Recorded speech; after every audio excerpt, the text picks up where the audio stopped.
Nah, kita ngobrol lagi nih. Ini kan VMCS dan Vera Mati. Congratulations ya. Udah lihat yang sama Pak Dubes Tantowi, sama Kang Bima, Ketua Apexi. Iya. Keep making konten yang positif, itu educating banget lah gitu buat karena communication banyak banget hari ini yang interested ya, generasi muda tertarik banget sama ilmu komunikasi, and you're the istilahnya udah considered to be one of the expert lah gitu. Thank you. Emang it is one of my mission sih sebenarnya ya, Pak Wagub, untuk memajukan Indonesia dari segi communication gitu. Rasanya tuh banyak sekali isu-isu, apakah itu isu public issues dan sebagainya, ya kayak misalnya regulation gitu ya, when we talk about the government, itu sebenarnya bisa dijembatani dan diminimalisir friksi-friksinya dengan komunikasi dan sosialisasi gitu. So I have this huge interest how to advance the communication skills of Indonesian people, especially for the young generation, itu go to the next level sehingga mereka tuh udah fasih banget, udah keren banget skill setnya dalam hal communication as part of their leadership career journey gitu. Tapi kerasa nggak ternyata pertama kali Mbak Vera ngajak aku ke mana? Ogilvy untuk itu udah 20 tahun. Yes. Nah, jadi kalau kita bicara mengenai karir ya, pasti kan ada awalnya ya, nggak mungkin dong seorang Emil Dardak tiba-tiba jadi wagub gitu, tiba-tiba jadi bupati. Dulu banget, waktu Emil umur berapa ya? 17 tahun, 17 years, so apa waktu itu yang terjadi? Dia tuh cepet banget loh, quantum leap-nya. What happened to you at that time? It was between 16 to 17 ya. 16 to 17? No, you gave me the chance because kan waktu itu katanya Emil kan suka nulis essay, bisa bahasa Inggris. Iya. Ini loh di kantornya Mbak Vera perlu media monitoring yang bisa bikin summary berita terus itu.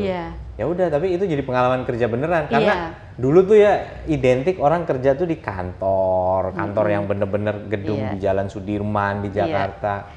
Dan bolak-balik, walaupun dulu kayaknya kerjaannya bisa dibawa pulang juga ya. Nah itu dia, jadi gini, dulu in my early stage of my career, saya tuh kerja di konsultan PR, namanya Ogilvy PR. Nah tahun 2000, waktu itu kita seperti yang tadi dikatakan, kita lagi butuh orang yang benar-benar kalau ngerjain apa-apa tuh bisa cepat, bahasa Inggrisnya bagus, nggak perlu diedit-edit berapa kali gitu, sekali kerja langsung go gitu ya, karena kliennya minta gitu, klien multinasional. Dan akhirnya waktu itu Pak Emil pernah loh kerja di Ogilvy, dan waktu itu dia kerjanya juga udah fleksibel, jadi zaman sekarang tuh baru gitu ya kerja secara mobile, remote. Dulu tahun 2000 dia udah kerjanya udah remote, umur 17 tahun. Gak kepikir satu hal tau gak? Itu clippingan newsnya harus aku ambil dulu ke sana, aku bawa pulang. Iya benar. Terus kerjain di rumah. Terus balik lagi. Sebenarnya nggak perlu gitu ya harusnya ya. Sebenarnya. Sekarang gimana kalau sekarang media monitoring? Sekarang media monitoring semuanya udah online ya gitu. Dan apalagi kan sekarang media juga udah banyak yang versi e-paper kan. Jadi kita bisa ambil dari situ tanpa harus berlangganan hard copy-nya gitu. Di situ tuh aku belajar tuh, ada kesempatan dikasih Mbak Vera tuh belajar mengenai circulation, leadership beda kan, circulation sama leadership beda. Ya, terus biasanya kita analisa 3, tentang kliennya, kemudian tentang competitor sama industry analysis gitu. Jadi kita harus bikin. Dan actually nggak tahu, kayaknya Mbak Vera waktu itu udah keburu berangkat ke Houston ya. Ke Houston, Tapi Ogilvy dapat PR Week Magazine Award salah satunya karena media monitoring functionnya. Nah itu dibalik itu sebenarnya waktu itu ada Emil. Kita ini bagian anak magangnya lah kira-kira. Tapi magangnya lumayan loh, menghasilkan loh. Nah kan, magang lumayan, menghasilkan dong. Lumayan minimal jalan-jalan nggak terlalu ngerepotin orang tua lah. Nah ini sekarang kita bicara mengenai PR ya gitu. Banyak yang bilang misalnya gini, kenapa sih PR itu nggak cuma sekedar media monitoring, and that's true gitu. Tapi itu adalah awal dan fondasi yang paling kuat sebenarnya untuk kita memulai hal-hal yang lain.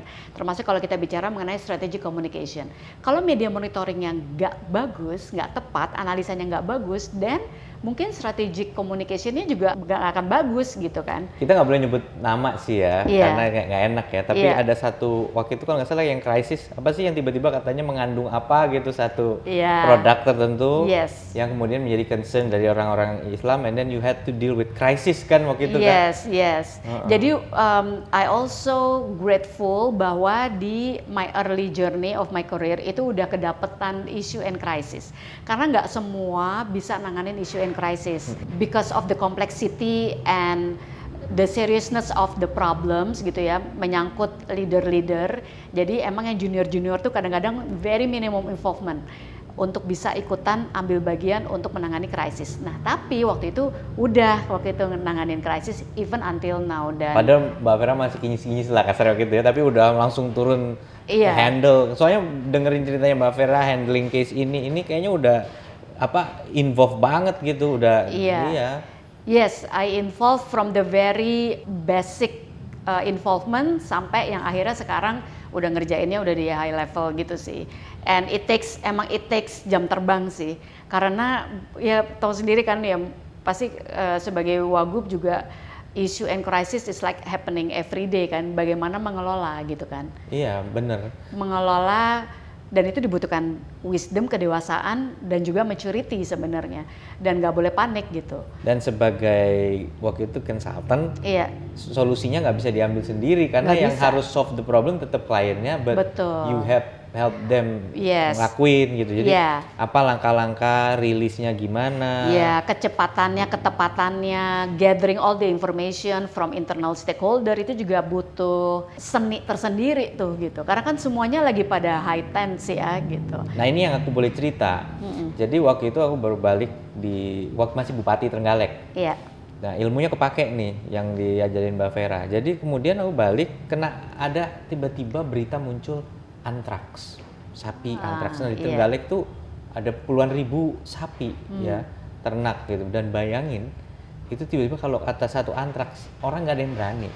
Nah terus my first question is, dari mana sih informasi bahwa ini antraks and how valid bahwa itu antraks? Ternyata karena ada satu orang jarinya tuh melepuh habis motong sapi. Nah kemudian akhirnya disuspek bahwa ini antraks. Nah, saya bilang harus hati-hati gitu loh. Jangan sembarangan bikin statement. Nah, saya datang itu udah ada communication crisis and ini ya, itu blunder. Nah, inilah pentingnya. Terus orang yang nggak tahu lengkap dia cerita. Nah, dari situ kita langsung telusurin. Sebenarnya kalau mau motong ternak itu harusnya berapa jam sebelumnya harus notify veterinarian. Kalau sudah sehat baru dia boleh potong. Nah kan kita khawatir beredar daging-daging yang ada. Nah akhirnya malam itu, dan lucunya nih media dia pamerin aja jarinya. Jari saya melepuh gitu. Saya bilang, nggak bisa orang itu. Tarik paksa saya bilang ke rumah sakit. Terus ada kayak semacam lab gitu ya. Di lab patologi atau apa. Cek gitu. Bilang sama dia kenapa kita tarik paksa. Karena kalau emang dia benar antraks bisa mati kan. Maaf ya. Saya pakai bahasa gitu supaya dia takut. Jangan dia malah senyum-senyum bikin nunjukin gitu ya. Ke orang, dan akhirnya peternak sapi semua nggak ada yang berani ngambil dagingnya. Dan dia juga bisa sakit. Ternyata pas dicek itu nggak ada hubungannya sama antraks jarinya. Satu beres, fakta, expose. Saya langsung waktu itu salah satu station TV ya, Metro minta interview. Saya udah siapin talking points, and I have to explain it myself. Nggak boleh pakai tangan orang gitu. Ensure. Yang kedua, belum, tapi satu itu nggak eliminate kemungkinan bahwa sapinya tuh sakit kan. Nah di mana? Ini yang kena antraks itu sapi dari mana? Ternyata sapi yang endemik di situ atau justru dari pasar sapi dia ngambil dari daerah lain terus ditaruh. Nah udah kita jelasin satu persatu tuh. Kemudian, nah akhirnya terakhir yang paling tadi adalah soil test yang kita kirim ke lab yang baru keluar hasilnya kemudian. Nah kita runut semuanya. Nah kata kuncinya jangan jadi pejabat yang dismissive juga. Artinya tiba-tiba kita bilang tenang aja nggak ada antraks, itu saya there is no reason untuk meyakini telah terjadi antraks. Gitu. Ini yang saya bilang. Tidak ada alasan untuk mengatakan telah terjadi antraks. Gitu. Nah inilah yang kemudian kita jadikan basis. Tapi bagaimana kita ngambil aman? Satu, kita isolate daerah yang suspek antraks.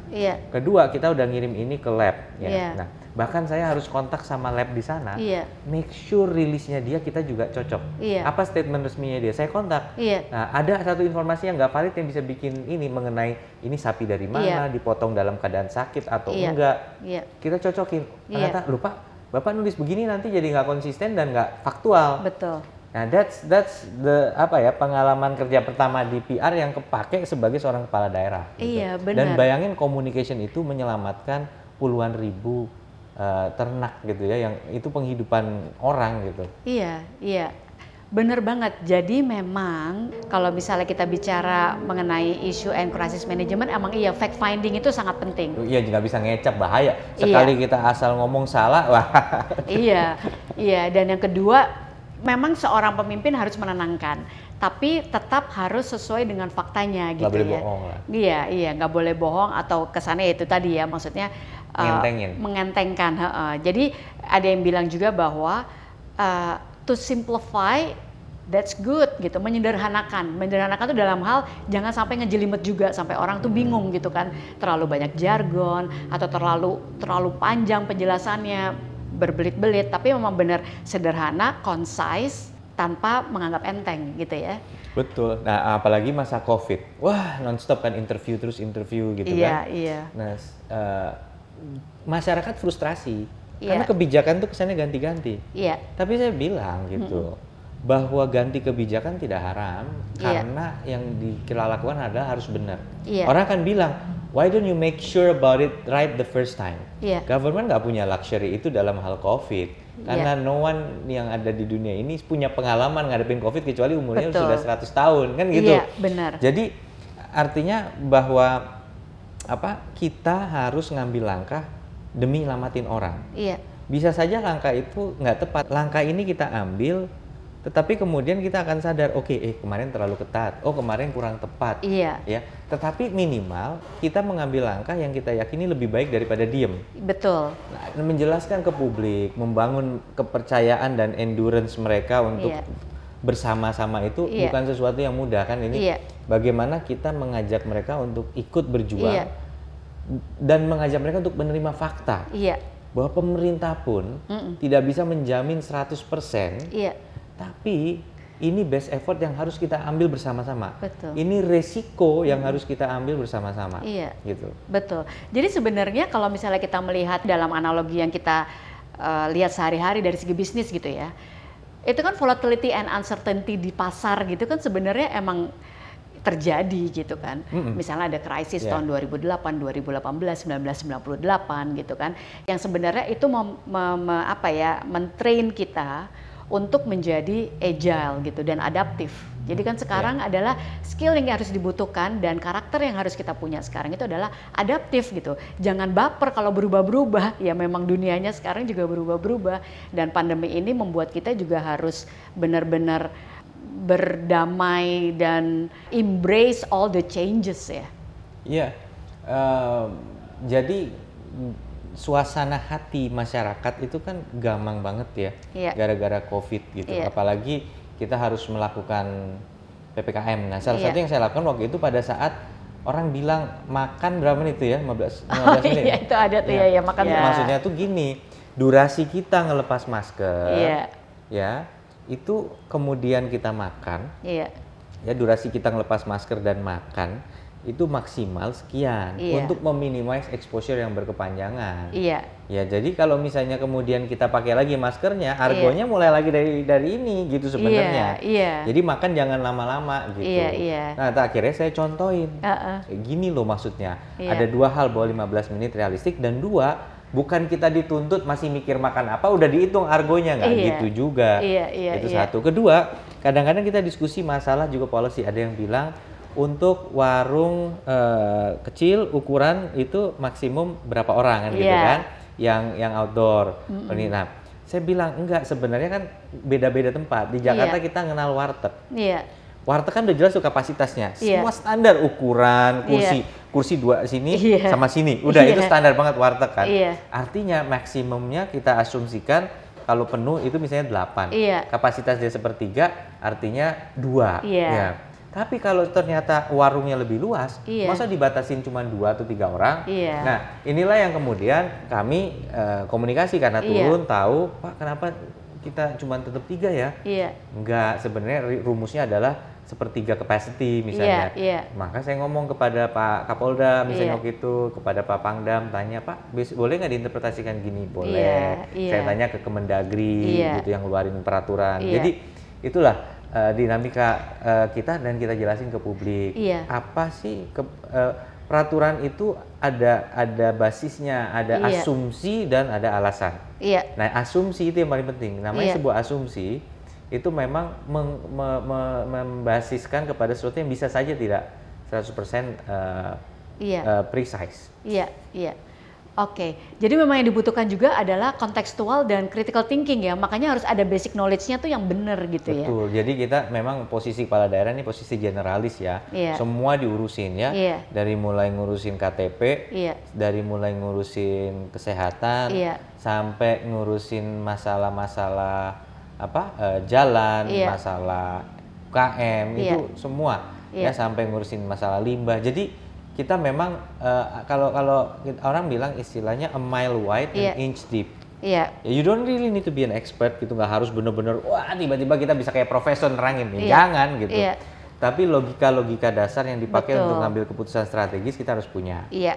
Di satu sisi kita juga harus sampaikan ke publik bahwa kita punya kepercayaan pada pakarnya yang ngerti. Iya. Jadi oke, epidemiolog ini menjelaskan demikian ke saya. Iya. Nah, kalau dia mau kupas lagi, loh Pak, asumsi transmission rate itu kan rumusnya gini. Ya jangan nanya saya rumusnya. Iya. Yang penting asumsinya kalau di atas 1 artinya lebih banyak kasus daripada sebelumnya. Iya. Kalau 0,9 bahwa kasus itu diminishing Iya, gitu. iya. Udah, kalau mau nanya angka yang lebih tepat berapa, itu bukan area kita gitu. Betul. Tapi kita harus bisa punya logikanya. Oh, Iya. arti lebih dari 1 rate of transmission artinya lebih banyak kasus Iya. gitu. Ya inilah yang kemudian harus dimiliki oleh kepala daerah dan mengkomunikasikan kepada publik dengan jelas. Oke, nanti kita akan ada obrol-obrolan lagi dengan Mas Emil Dardak selaku Wagub dari Jawa Timur.